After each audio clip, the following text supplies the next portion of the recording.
it's Kalika here. I am going to teach you how to do this cool looping landscape designed by Aaron Lowell Denton and created for Leon Bridges' Texas Sun. So let's get started.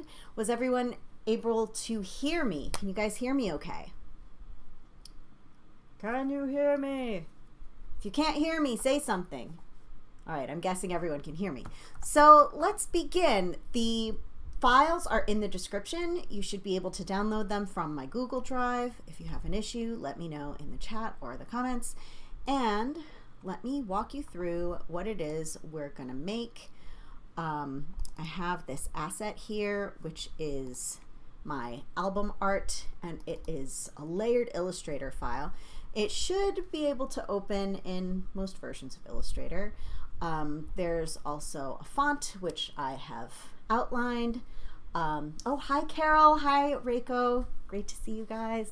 So my Illustrator is opening. My After Effects is already open. Matter of fact, let's just jump into After Effects. Okay. So in After Effects, I am going to be working in the standard workspace because that is, I think, the simplest to use. And if your standard workspace doesn't look quite right, like if you're not seeing a timeline, for example, just click on the little hamburger icon and choose Reset to Saved. Alrighty, so if for whatever reason I am going too fast or if I skip something in what I'm describing, just holler out in the chat and I will gladly slow it down. If you're watching the replay, you can always ask me questions in the comments. Alrighty, so let me show you the Illustrator file first of all.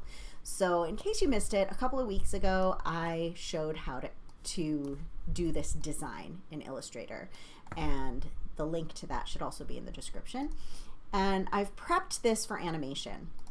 Okay, so we've got our side stripes. We've got what I call the stripes FPO. FPO means for placement only. That means it's something that I'm going to recreate in After Effects, okay? So then we've got our right side pole, let me just click the little belly button so you can see. Right side pole, left side pole, and we've got our wires. And the wires don't animate, but the poles do. The poles FPO, it's for placement only because we're actually going to animate the poles in After Effects themselves using a cool little trick.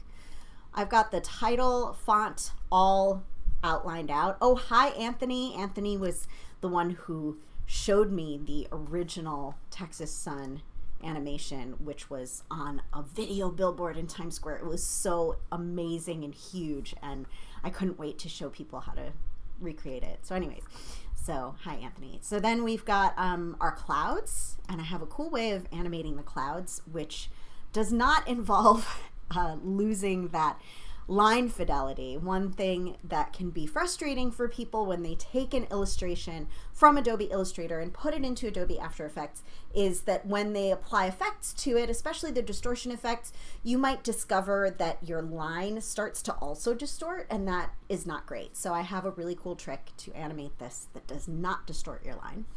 Then we've got our right side lawn for placement only. We've got our right side lawn green, which I'm just gonna leave there because I think it's just always on. And then my left side lawn has been separated out into individual layers so that they can be animated. Likewise with the sun layers. The sun layers are each separated into their own individual layers. And then we've got our blue sky, okay? Now this is 1080 by 1080. You can check the size just by clicking on the artboard tool, going over to properties, clicking or rather just looking over here in the upper right corner, and you can see that it's 1080 by 1080 pixels. All right, so let's get started in After Effects. In After Effects, the first thing I do before I import anything is I create a new empty composition. I call this my dummy composition, and this way the next thing I import comes in with the correct length of time or duration and the correct frame rate or frames per second. Okay, it's not going to come in with a different like dimensions, different width by height, but it is going to come in with the right frames per second and duration, which can save me some steps in the long run. I click on New Composition, and then over here in the composition settings, I'm going to choose Preset HDTV 1080 24, and make sure that your frame rate is 24. And for the duration, it's going to be short. It's going to be like 10 seconds long. Okay.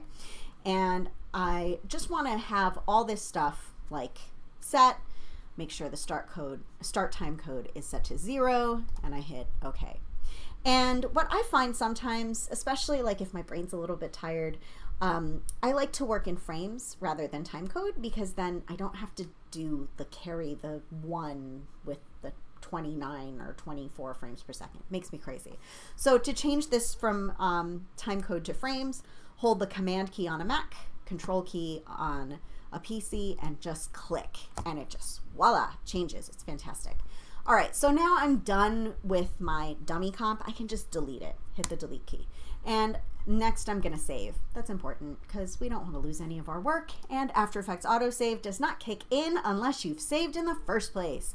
So go over to your Leon Bridges folder and save it right in there. I'm gonna call this Looping Landscape Livestream L3 project.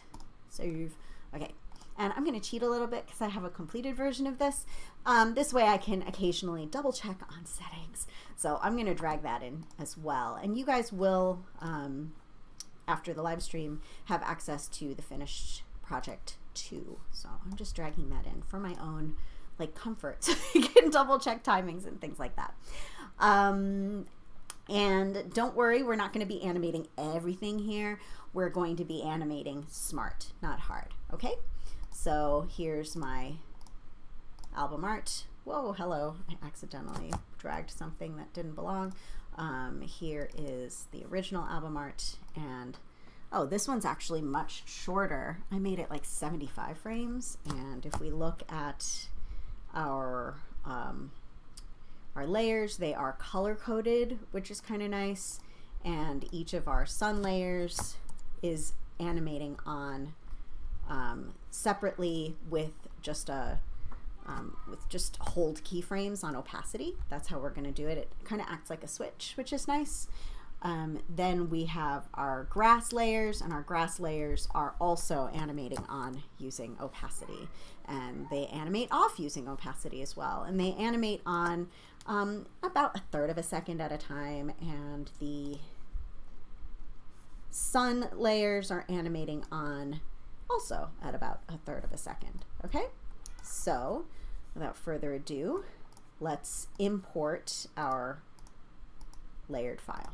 Okay, so I go File menu, Import File, and I'm going to navigate over to my Leon Bridges asset called album art _anim. That means it's animation ready. Not to be confused with the other album arts that I might have on my in my assets folder. I like to have one that's ready to animate, that's separate from the one that I was creating when I was just figuring out colors and figuring out shapes and whatnot. This is pared down. There's nothing extra in it. Stuff that should be merged together or grouped is, and so we're all like kind of in the same spot. Okay. So there that is. I hit import. Import kind, I'm going to set that to composition, and footage dimensions, I'm setting that to layer size. Now this trips a lot of people up. They're like, oh, there's so many options to import. How do I import? Well, if you're dealing with final art, your best bet is to import using layer size, because that's the easiest to animate. The reason why it's the easiest to animate is because those layer handles that surround each layer are cropped to the individual layers. So this way, if I want to select just one little circle somewhere, I can just move my mouse and click, and it's the right size, right? It's like, oh, that's the thing.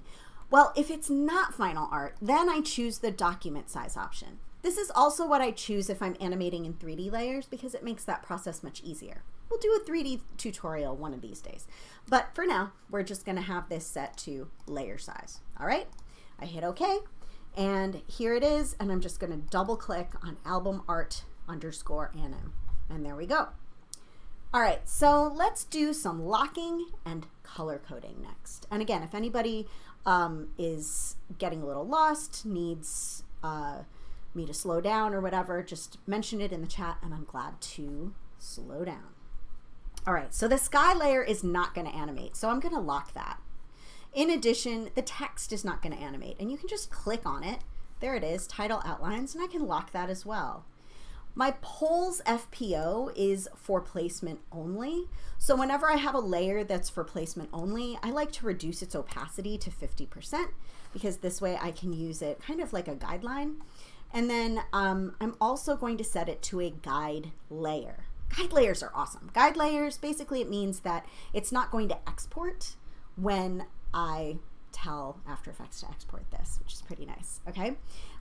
So it is truly gonna be a guide. And I can lock that as well for now. My wires are not gonna animate. My stripes are not gonna animate. Left and right side pole will, so I'm gonna leave those alone. My clouds will.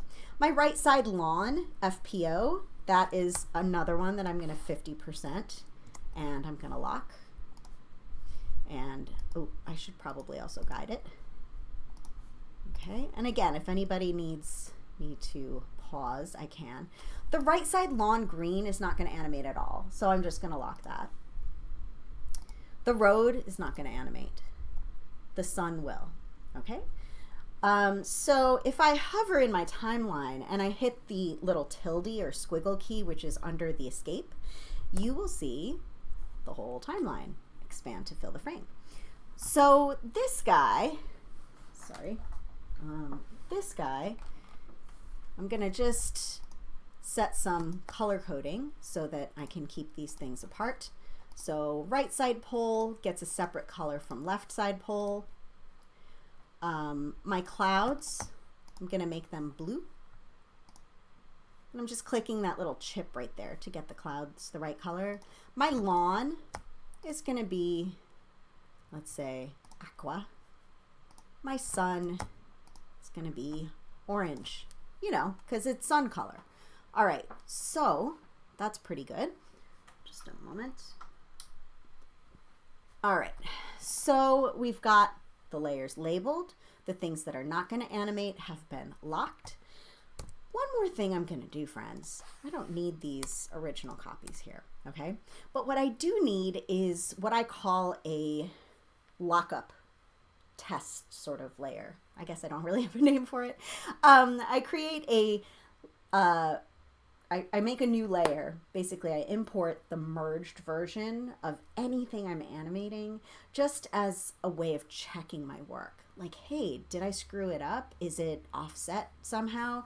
So here's how I do that. I go File menu, I go Import File, and I'm gonna just choose that same exact file, except this time I'm gonna import it as footage merged. So footage merged. And then I'm gonna drag that on top of everything else, reduce its opacity to 50. So T for opacity, 50. Right click, guide layer, lock it. Okay, so now I have that as my way of checking my work. Okay, so let us adjust our, let's do the easy part first. We'll do the sun. So here's the sun layers, and we start with the inner sun and we work our way out, okay? Now these are gonna be animated with hold keyframes on the opacity property. Now if you've not met a hold keyframe before, a hold keyframe keeps its value until it meets a new keyframe with a new value. What does that mean? Well, what it means is it kind of acts like a light switch. You know how usually our keyframes in After Effects, they're linear. They act more like a dimmer. So they turn your layer on and off slowly. This time it's gonna be like cut, okay? So I select all the sun layers. I hit T for opacity. And this is with my playhead at 0. I turn on the stopwatch next to opacity, and I'm going to turn off all of the opacity values. So change them all to 0. And then, and we're seeing the ghosted version because we had that one from layer 1, right?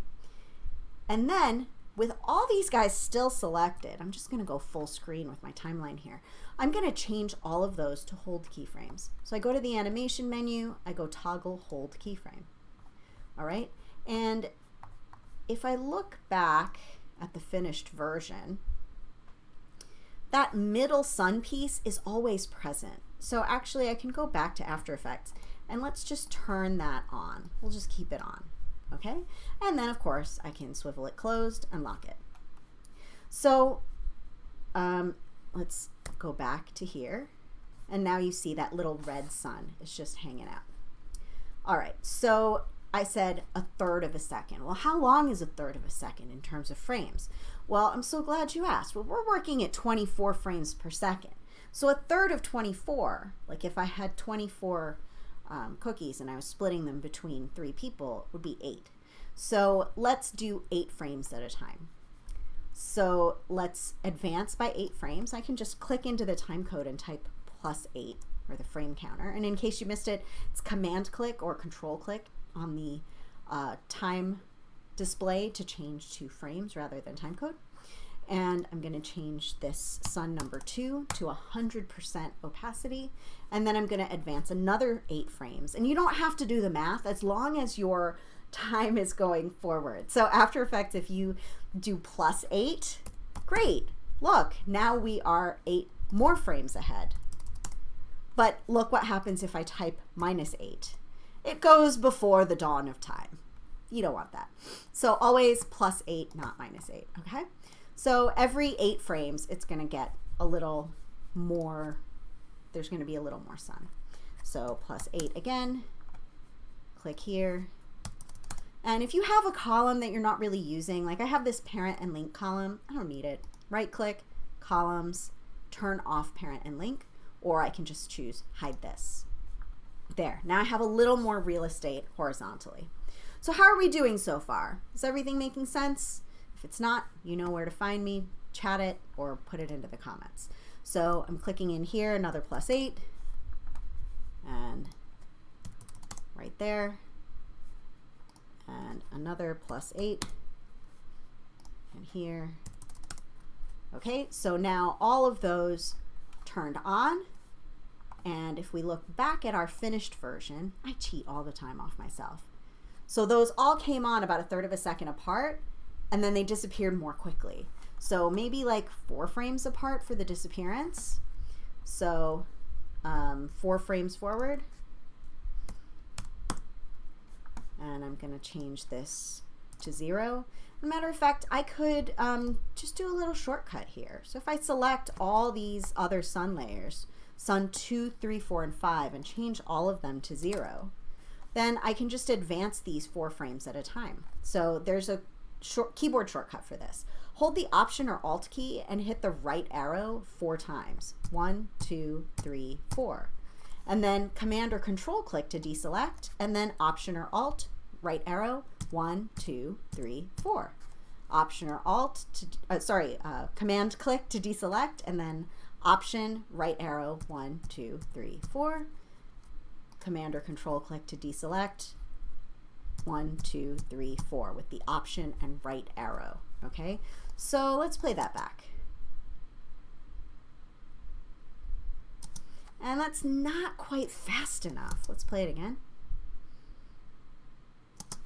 So if it's not quite fast enough for you either, here's an easy way to speed stuff up. Just select all the layers that you want to be sped up, and with your Option key held down, drag the last keyframe in the group inward by a couple clicks. Okay, and let's play that back. I'm actually going to shut off my guide layer on top just to make sure. Okay, and that's pretty good. I kind of like that. All right. And I could even make this, like hang out on the orange for a beat. So this whole thing is going to be, let's see, the previous one was at 30 frames per second and it was 75 frames, so that works out to be 2.5 seconds. So if I look right here, 2.5 seconds is, see that time code is right below. It's right about here. So if I hit letter N for the end of my work area and press spacebar, there we go. So that's working out pretty good. So my first increment was 8 frames each. And I can step between my keyframes, don't forget, by using J and K. So K takes me to the next keyframe, and then that one was 4 frames, and then that one was, it's not quite 4 frames, it's like about 3 frames. And if this is like kind of bugging you, just like drag to the left a little bit, or option drag, option left arrow, and it'll just snap 1 frame earlier. 1, 2, 3. So I did command and left arrow on a Mac, or control and left arrow on a PC, and that just advances me forward a few frames. And moving this guy, and you know, really they don't need to be on full frames, but if it's just if it bothers you, you can adjust them. Okay, but I think that that looks pretty good. It's kind of nice timing. And I can even make this last just a beat longer. Boop. All right, so yeah, we got some opacity keyframes going on that. Let's do the same thing on the grass. So the grass is going to do something similar. So once again, T for opacity, turn on the stopwatch. And I want this whole thing to be built when the whole sun is like full, okay? So just keep that in mind. I'm going to change everybody except for that first one to 0. And I'm going to select all these guys, right click, toggle hold. And toggle just means to go back and forth. Okay, so maybe like 6 frames or so. And I'll just start. Oh, I didn't want the first one. Whoops. I want the last one. So the last one is actually the green. That's the one that stays on throughout. Okay, so I can actually swivel that closed and lock it. And I'm just going to animate each of these coming on a little at a time. So +6 and increase that, and +6, and just increasing by 6 frames and just turning on the next one up. So you don't really need to know all the math, right? You could just kind of fake it.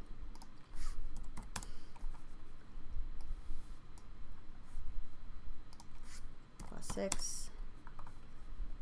Okay, and then I'm going to keep this on till there, and let's just watch our final again.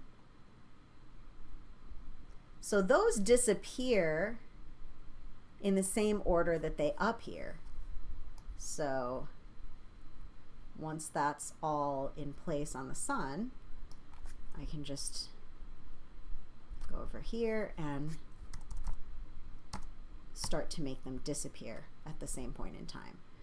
So that goes to 0, and I'm just doing 4 frames this time, and command or control right arrow to do that. All right.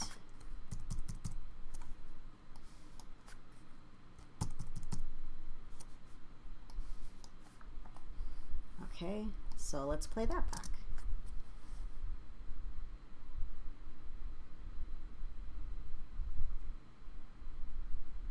I think that works pretty good. All right, so of course you can adjust the timing as you see fit, but I'm happy with that. So I'm swiveling closed all of my left side layers, and then we're gonna do something really cool in order to take all the stuff we did for the left side animation and flip it to the other side. So I'm gonna select all of my aqua layers. So click and shift click to select everything in between, and then I go to layer menu, pre-compose, and I'm going to call this PC-grass left. Move all attributes into the new composition. Sure. Adjust composition duration to the time span of the selected layers. Well, my layers are all the same duration as my whole timeline. Fine. Don't open the new composition. We're done animating it. It's cool. Hit OK. So now that basically flattens it. So this is kind of like a group coming in from Photoshop. Now, you might be asking, why didn't you just group this in Illustrator?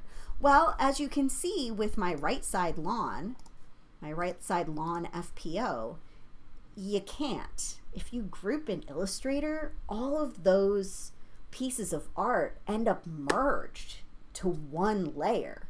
So grouping in Illustrator works distinctly different with After Effects than grouping in Photoshop, because with Photoshop it gives you a folder, right? It gives you a folder with all of your layers inside. You can access it just by double clicking the guy, just like we did here. With Illustrator layers, you have to pre-compose them. So you end up with, at first, a lot more layers, but then you can always group them afterwards using that layer menu pre-compose command, okay? Alrighty, so we've got pre-composed grass left. And what I'm gonna do, and I'm not gonna change the anchor point or nothing, I'm just gonna take this whole layer, edit, duplicate. So now I have 2 of them, and then I'm gonna flop it. Okay, now there is an effect for flopping, but I prefer to just do it old school.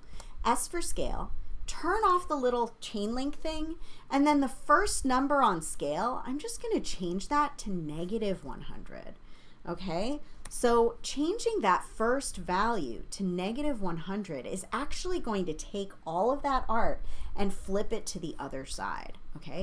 And you'll see that shortly. It doesn't show on the first keyframe, of course, but it shows here. Where are you? There it is. See that? So I have to actually turn off my right side grass FPO and take my PC and put it above the grass. And now you see it just like flipped the whole thing. Because it's symmetrical, because when you pre-compose a bunch of layers together in a composition, the anchor point ends up smack dab in the middle, it flipped it perfectly. So when we play it back, look what we end up with. Not too bad, right? So it's all kind of building together. Nice. All right. So that's all well and good. Next up, we're going to animate our poles. Okay. The poles are a little bit tricky, but nothing you can't handle.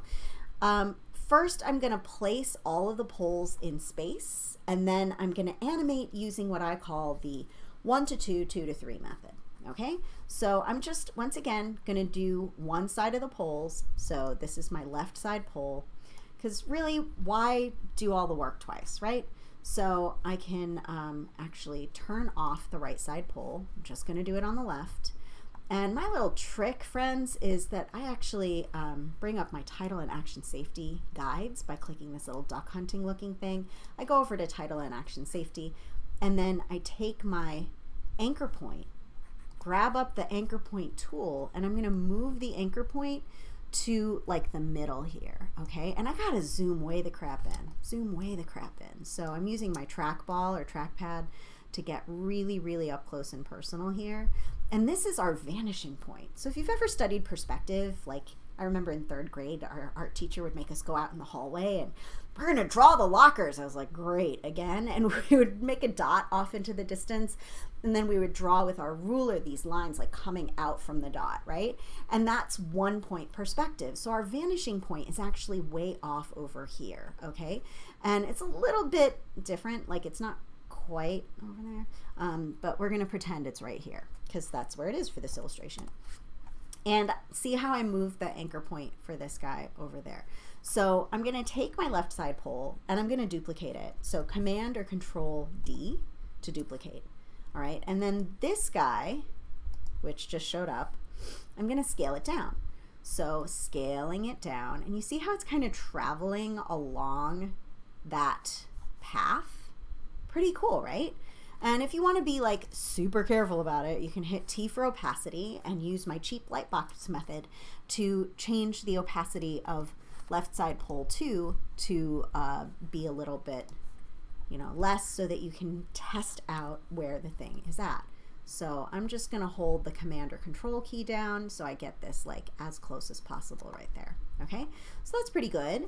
And then I'm going to duplicate again, Command or Control D, S for scale, and drag the scale value smaller. Notice I'm not dragging scale in the comp viewer. That's for chumps. That's a bad idea. Reason being, it's so hard to control. It's so hard to keep it from distorting.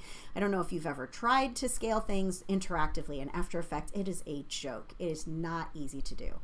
And I'm noticing that my poles are actually kind of getting taller than they should, so I should probably also change the position.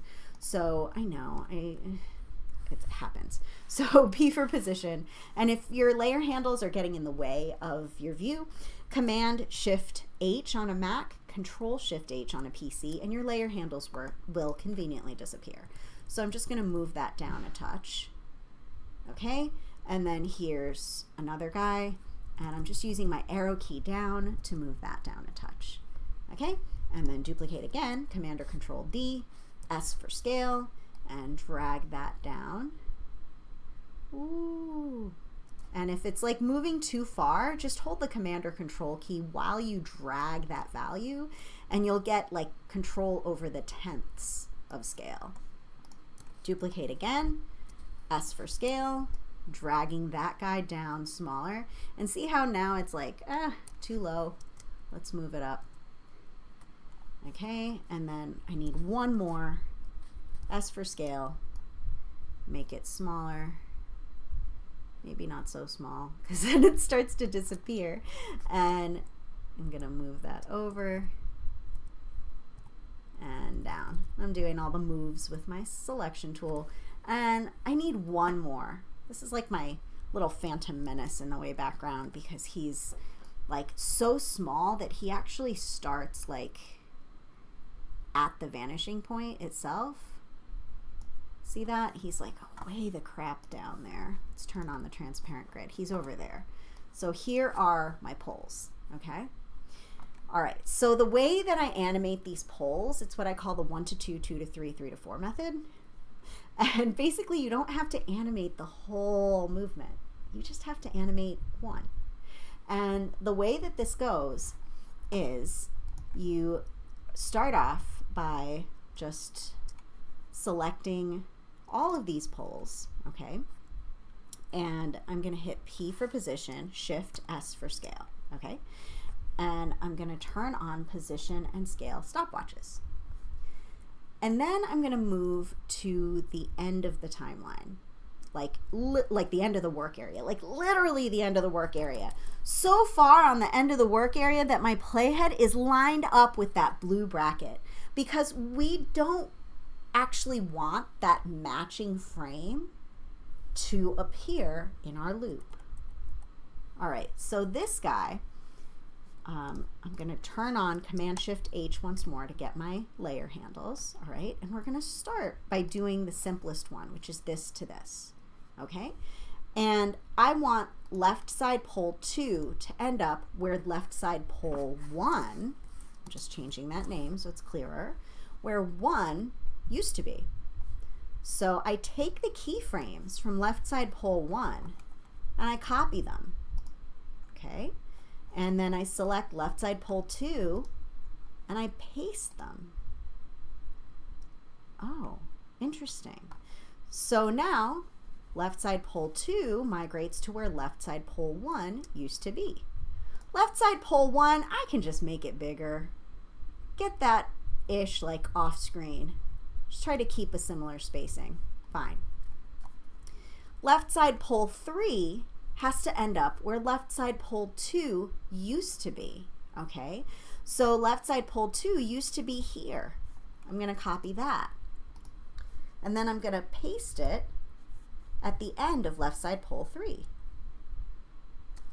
I'm going to do the same with left side pole 4. Hey, I liked where left side pole 3 started. Let's copy him. Let's paste him to where left side pole 4 wants to be, and so on. 5 gets 4's keyframes. 6 gets 5's keyframes. Whoops. Just got to make sure that you're not just doing straight up copy paste. You have to copy, then select the next layer up and paste. Okay, and I should probably get a new layer left side pole 6 and just call it, ooh, whoops, I screwed up, hold on. So here's my left side pole 7. I'm gonna copy 6 and paste it to 7. Okay, all right, so let's play this back. And once it loads, look at that, it's freaking seamless. Now, if it bothers you that this first pole just sort of shows up, well, you can just put a little opacity fade on it. Nobody's going to notice. So I'm going to end up with 100% opacity. I'm going to start with 0. And then all these other guys, because I was doing the cheap lightbox method, I'd reduce their opacities to 50. I'm going to increase them to 100. And here's my pole animation. Pretty spiffy, right? Like, that's ridiculous. It's really that easy? Yes, it's really that easy. I love it. I love being able to animate just a little bit, and it goes a long way. It's perfect for looping GIFs. All right, so I'm done with my poles on the left, and I want to repurpose them to work on the right. So I'm going to take all my left side poles, all those yellow guys, and I'm going to go to Layer Menu, Pre-Compose, and I'm going to call this PC-left poles. Okay, and then I'm going to duplicate, and I'm going to hit S for scale, unlock, change that to negative. Okay, I'm so excited about this next part. The next part is our lines. So the lines on the floor are moving, right? And we got to get those to do the same kind of thing. So we're going to do that next. So let's just watch what we have so far. And I should probably turn off my poles FPO because we don't need it. So this is believable-ish, except the lines on the ground aren't moving yet, right? So we've got to do that, and we have to do the clouds, and then we're pretty much done. Okay, so next we're going to take those lines on the ground and we're going to recreate them. And I'm going to recreate them right here on a brand new little dash. Okay, so click off of everything, click on the rectangle tool, and change the fill color to white. Turn off the stroke. You can do this by just clicking the blue word stroke there and turning off the stroke. And then you can draw a little rectangle right here. Something like that. Okay. And that's probably too big. So I can solo that so I can see it a little better. Turn off the transparent grid. So again, I can see it a little better. UU, and I'm just going to change the size here. And I'm going to cheat off myself, friends. Let me just see what size I had made those in the original animation, okay? Because this will make our lives a little easier. So if I select one of these guys, I had 6 of them, and it was 35 by 214, so 35 by 215, okay? So going back to my album art, I uncheck the chain link and I'm going to do 35 by 215. Okay, and I need 6 of these guys. So I need 1. So click back on shape layer 1. And you see how my anchor point's right smack dab in the middle? If yours didn't show up smack dab in the middle, you broke After Effects. No, just kidding. What it means is that you just have your preferences set a little bit different than mine. So you can fix that quite easily just by going to Layer Menu, Transform, Center Anchor Point, and Layer Content. Ooh, that's a mouthful. Okay, so now our anchor point has been centered. Then it makes it easier to scale, move, rotate, etc., right?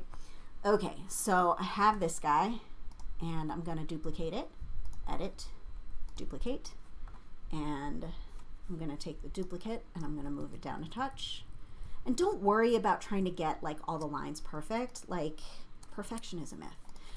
Also, we have a window called the Align window for that, so that's going to help us a lot. All right, so here's number 3, and duplicate again, Command or Control D.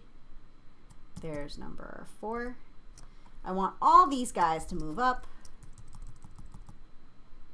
Okay, and then I'm going to duplicate again.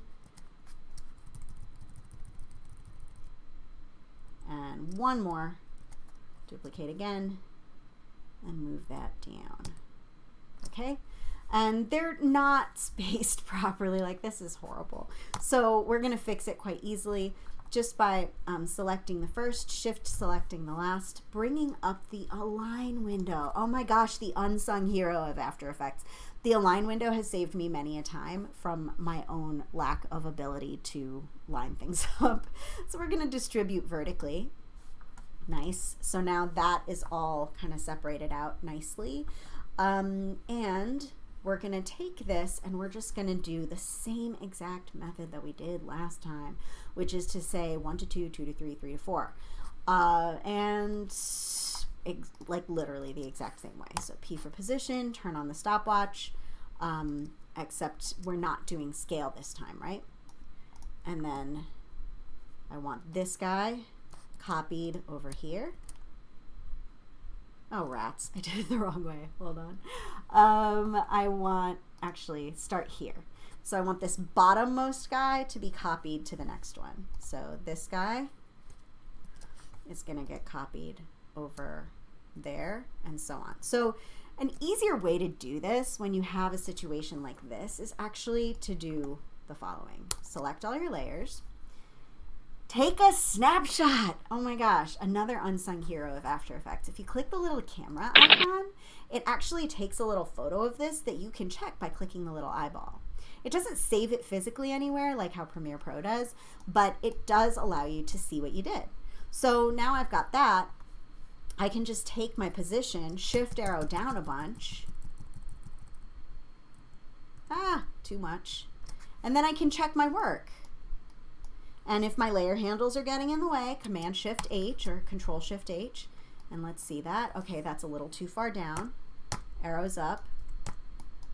And something people don't realize about After Effects is that depending on how close you're zoomed in, that will affect how much your arrow key is moving. So if you're like zoomed way out and you, or zoomed way out rather, and you do like arrow down, it will move more than if you're way zoomed in and you do arrow down. I know, weird. It can get as accurate as like 1/10, I think, of a pixel, which is pretty nice.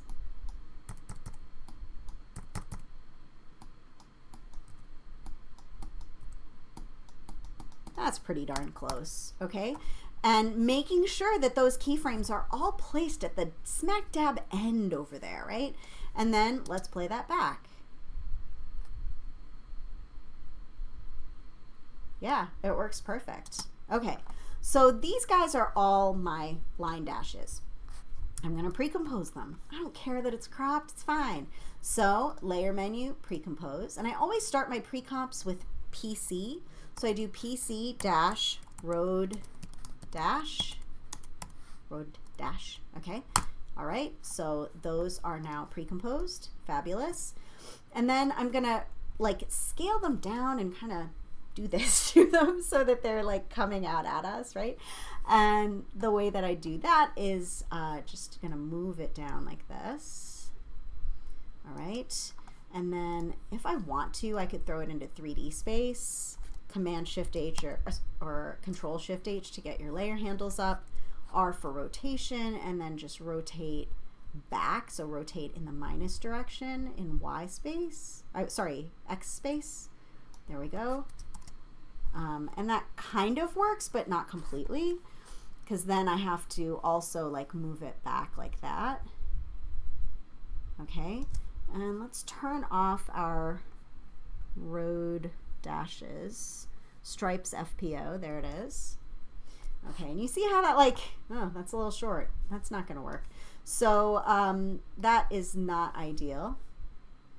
So instead of the 3D, I'm just gonna UU that, turn off 3D, reset, fabulous. And I'm gonna use this effect called corner pin. And corner pin allows me, I'm done with a line. I can close up a line. I don't need libraries. Corner pin, double click that, and corner pin, if I show my layer handles, look at that, it gives me corner controllers. So this is something that you can just take the upper left corner and drag it to your vanishing point, and then take your upper right corner and drag it to your vanishing point. Oh, come on. Okay, and that's not quite right, so let's just widen it out a bit. Yeah, that's looking more like it. It takes a little going back and forth.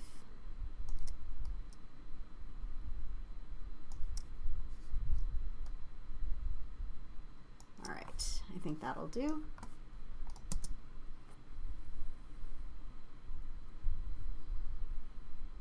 Yeah, that's kind of working, right, friends? It's not too bad. It's a little bit slow. I can live with it, though. It's mellow enough. Okay, so the next part is my favorite. And if you want to see those corner pin controllers where I put those, they're about like that. And of course, you would tweak them to make them perfect, you know. So you don't want it to be so thick at the back and so on. But I mean, it's the thought that counts. You want it to be like lined up with the horizon. And you want it to be fairly thin, so if you want it fairly thin, you just have to keep dragging these guys inward, and you will end up with like more distortion as it comes toward the front, but you know, at least it'll be accurate. All right, awesome. So I'm happy with that. Next, I'm going to just do the clouds. Okay, so here's our clouds. And if I just took the clouds and I applied the effect that I'm planning on, which is called turbulent displace, what you will discover is that the clouds, like, Oh, Carol had a question. I did not quite follow the dashed lines for the end frames. Where did you position them? So the dashed lines, the corner pin effect, I didn't change the position at all. Matter of fact, I only messed with the corner pin. And I just took the upper left corner pin and put it right there. And I took the upper right corner pin and put it right there. And then the lower corner pins, I just sort of moved them out to the sides slightly. You get a slightly better effect if you combine 3D layers and corner pin, but in the interest of time, I'm just trying to like keep it all in corner pin. Okay, I hope that kind of makes sense. And again, you'll have access to the finished project in the description. I'll like just add it to that same Google Drive after the class. All right, so I hope that helps to clarify, Carol. Thanks for asking the question. Otherwise, YouTube Live can sometimes feel like teaching into the void because I can't hear anybody's voices like I can during Zoom classes. All right, so we've got our clouds, and the clouds, ordinarily, I would use something like turbulent displace in order, oh, sorry, Carol. The turbulent displace would be for the clouds. To get the billowing. Let me just go back to the road thing. So if I'm inside, you mean inside the pre-comp? So the inside pre-comp, I just moved them down.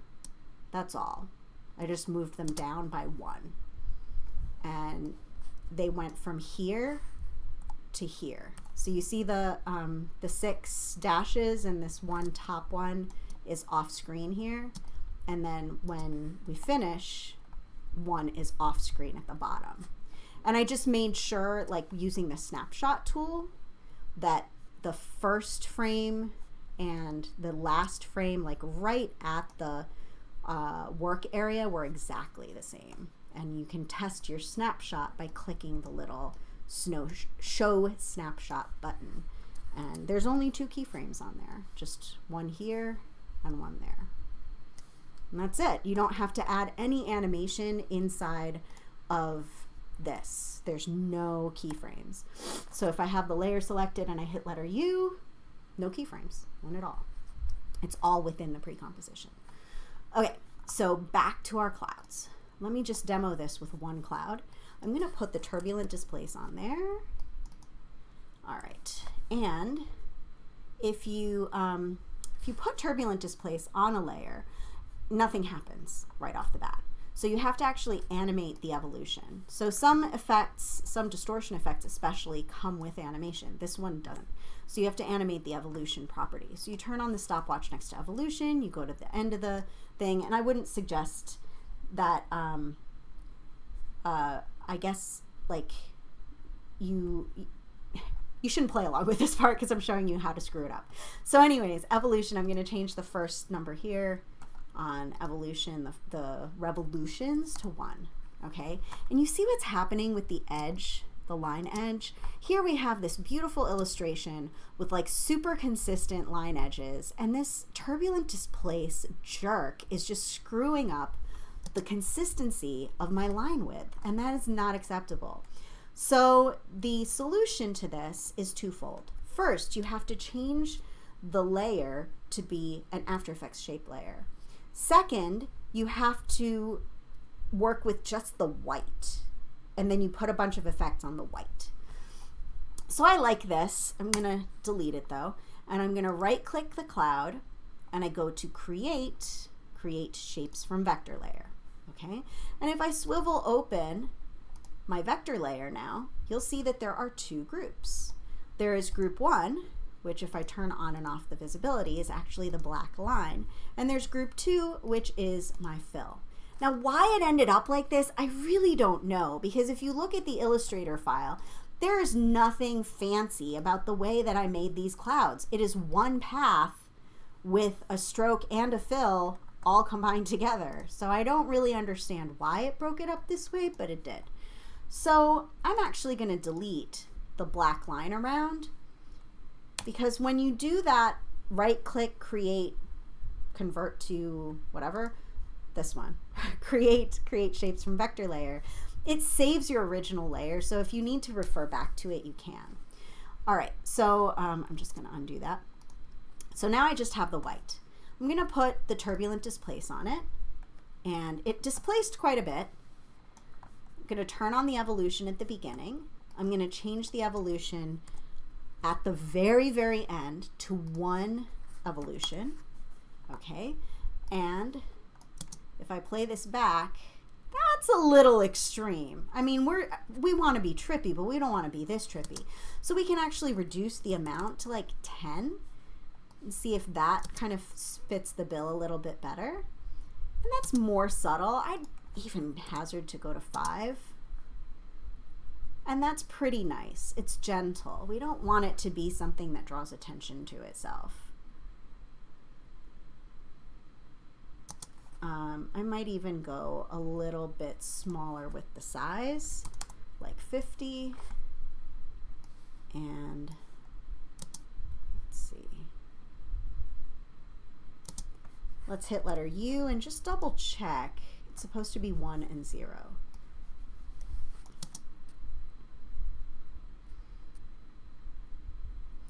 And it is jumping for some reason, but it shouldn't be. Let me just double check my final version and just see whether I had that same issue here. So here, oh, I see what I did.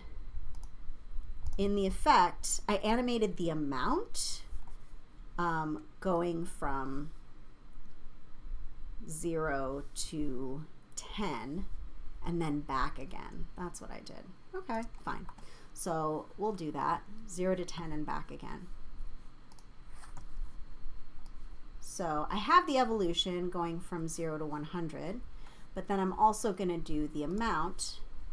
At the beginning of the timeline, it's going to be 0, and then in the middle, it's going to be 10, and then at the end, it's going to be 0 again. So if I hit letter U, you can see those keyframes going. Okay. Yeah, that's working nicely. Then I take this this turbulent displace effect. Fine. I'm going to put the effect called, I'm actually going to duplicate the layer. I think that'll be the best way. Edit, duplicate. So now I've got this below layer. And on the below layer, I'm going to apply the effect Simple Choker. And I'm going to apply the effect Fill. Now the fill effect, the default color is red. The Simple Choker is really designed for like doing green screen removal and stuff. And if you take this Simple Choker and you drag it to the negative direction, it actually increases the edge rather than decreasing it. And then you can click the color chip and just change that to black. Okay? And if I look at my other layer, I actually need this to be set to like around -12. Yeah, that looks better. Okay, so I needed to duplicate that whole layer. I'm going to make these guys yellow so you can see that those guys are 2 of the same. And then I can do the exact same thing on cloud number 1, right click, create shapes, and so on. Okay, and then UU to see everything changed from the defaults. Group number 1 is my outline. I can just hit delete.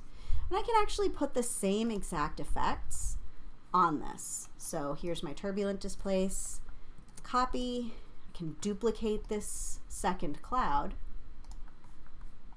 And I can paste it on the first one.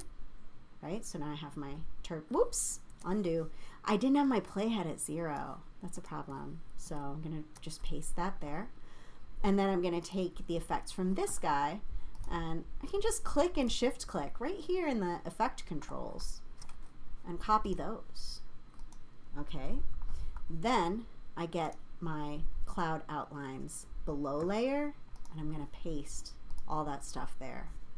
So now I have my billowing clouds.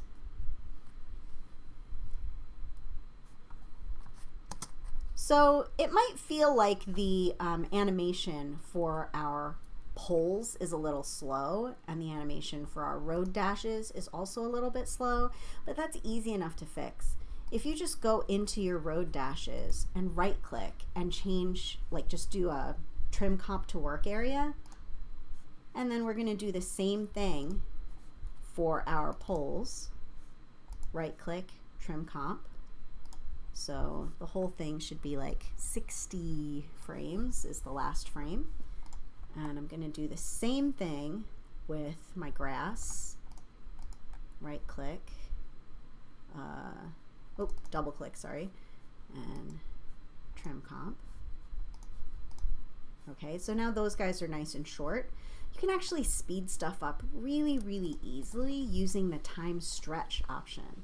So I can select all those guys, go to layer menu, time stretch, and I could change the duration of it to something smaller. So instead of it being 60 frames, I could change it to being like 20 frames. And then I could just duplicate these layers. So I have, this is my, whoops, other color here. I can just duplicate these layers and just offset them a couple of times and make these guys in the middle here have slightly different stretch because it's not covering the whole time span. So I'll have this, instead of being 20 frames, I'll have it be 21 frames. So this way, if you just look at the poles are going at like a better clip.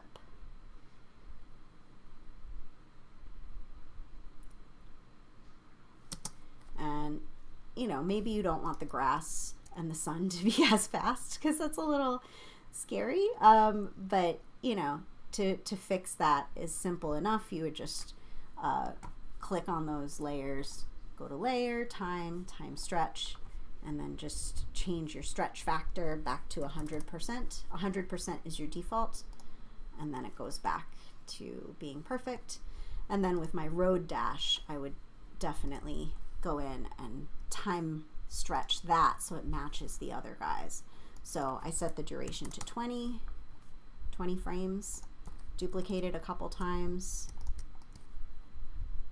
And some people, they get really nervous when they do this whole offsetting thing, but it's really not that bad. Just make sure that it takes up the same amount of time. And with this layer selected, I'm just going to stretch that guy to time stretch. That's going to be 21. And if you're worried about there being a gap, just select all 3 of them. Go to Animation menu, Keyframe Assistant, and I know they're not keyframes, but if you go to Sequence Layers, it's going to put them end to end. Nice. Okay, so now both the road dashes and the poles are going faster. Okay, so our next challenge, we're almost done here. Our next challenge is that Instagram just gives you the first frame as your poster frame. And this is not the best poster frame for this animation. I think the best poster frame is really the one that has all the colors and it has the whole sun all built out, right? Like this would be an amazing poster frame. So my poster frame is frame number 43. I dig it. I think it's beautiful. So what I'm gonna do is I go layer menu, markers, add marker. Okay, so with nothing selected, I did add marker. I'm going to shorten my composition to my work area. And then watch this. I go to the project window and I locate my album art anim comp. Okay. Now, if you're not sure where it is, this happens to me all the time. I'm like, where is this? You can always right click on the edge, go to reveal composition in project, and it'll take you right to it. You're going to take this comp and drag it into the comp icon, and that's going to nest it. Okay. It just takes all your layers, throws them into a new composition all together. Okay. So it's like a double nest. And look, there's our marker. Okay, so here's where I let my hair down because I don't have another rubber band. Basically, what we're dealing with is an animated loop, right? So this little shiny section, if you can see, the shiny section of my rubber band is like the beginning or end of my loop. All we're doing is we're taking it and we're shifting it, okay? That's all we're doing, nothing more. So in order to fix that, you just take your playhead and you put it basically on that seam, on that like beautiful frame. You're gonna cut right there. To cut it, you should have a razor blade tool in this program, but you don't. So you have to go to the edit menu and choose split layer. And then you simply take the two halves and swap them. So we want the beautiful frame to be at the beginning. And we want the frame with not as much going on toward the middle. So now we have a beautiful first frame and it's working nicely. Fabulous. Our last step is to export. To export this, all you do, let's save our project if we haven't yet. We're going to go File menu, Export, there we go. Add to render queue. I always like to add to render queue first, just so I have sort of a paper trail of when I last exported. And then tell it where to save. Click on Output To. I'm going to save it right into my same Leon Bridges folder. Maybe I have a renders or exports folder in there. Hit save. I got to go to Q in AME, which is Adobe Media Encoder, because that's really the only way that you can export MP4s out of After Effects, unless there's just a new product that just came out where you can export MP4s directly out of After Effects. It's awesome. It's called Anubis. You might want to check it out. It's from Battle Axe, the makers of Rubber Hose, Butt Capper, and Time Lord and Overlord. That same dude just made Anubis, which allows you to export MP4s directly out of After Effects. It's like 20 bucks. Probably worth it. So that's going to load it right into my media encoder. And in my media encoder, if I'm exporting for Instagram, I usually just leave this setting as is, and then I click the little Start Queue button, and it exports the whole thing as a MP4 that I can then email to myself to put it on Instagram. Yes, this is actually live. All right, so I click on the little play button and it's going to export. Voila, fantastic. Email it to yourself, go to your phone, and then you can upload it to Instagram. All right, so that about wraps it up. If you guys have any other questions about this process, if you're going through it step by step and you get stuck, feel free to leave me a note in the comments, or you can reach out to me through my website. All of that is linked in the description. I hope you had fun today making the Leon Bridges album cover animated, and I hope to see you really soon. Next time I'm going to be doing some character animation, so hope to see you next week. If you like the video, click like. If you want to see more like this, click subscribe, and I can't wait to show you more cool animation and design tricks. Have a great week. Bye, guys.